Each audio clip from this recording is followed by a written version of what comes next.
गिरते बाजारों को सेंट्रल बैंकों ने बचा लिया। लास्ट वीक लगातार कई सेशन से बाजार में गिरावट आ रही थी, लेकिन बीते हफ्ते फाइनली रिकवरी लौटती दिखाई दी और इसके पीछे सबसे बड़ी वजह रही यूएस फेड की पॉलिसी। कैसा रहा बाजार और अगले हफ्ते का आउटलुक हमें कैसा दिख रहा है, आइए जानते हैं इस हफ्ते के मार्केट रैप में।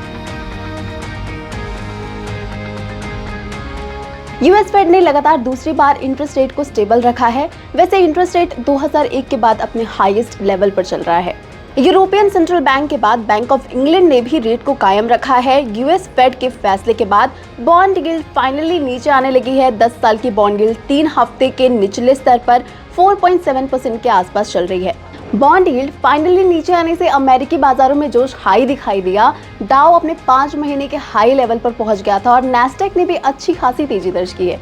डॉलर इंडेक्स फ्लैट था, बट अभी भी ये 106 के रेंज में बना हुआ है। क्रूड ऑयल में ऑन एवरेज गिरावट भी बाजार के लिए थोड़ी राहत लेकर आया। वैसे क्रूड हफ्ता खत्म होते होते मजबूत दिखाई दिया और $87 के आसपास टिका रहा। सोने चांदी में भी मिला जुला एक्शन दिखाई दिया है। कॉमेक्स पर गोल्ड अभी $2000 के करीब बना हुआ है।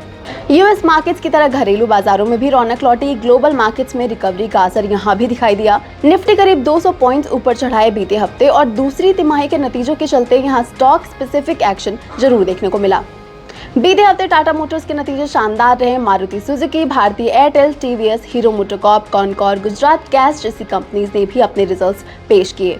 अब अगले हफ्ते भारत फोर्ज, बजाज इलेक्ट्रिकल्स, भेल, Cummins India, Nykaa, Cochin shipyard जैसी बड़ी कंपनीज के नतीजे आने वाले हैं, जिन पर बाजार की नजर रहेगी। इसके अलावा यूएस मार्केट्स में बॉन्ड मार्केट्स की मूवमेंट्स, इजराइल हमास कॉन्फ्लिक्ट के तनाव का क्रूड और डॉलर पर असर और इसके साथ ही दूसरी तिमाही के नतीजे भी बड़े ट्रिगर बने रहेंगे। बाजार में जो रिकवरी आई है वो सेंटिमेंट देखकर अच्छी खरीदारी लौटेगी या नहीं, ये भी इस पर ही डिपेंड करेगा।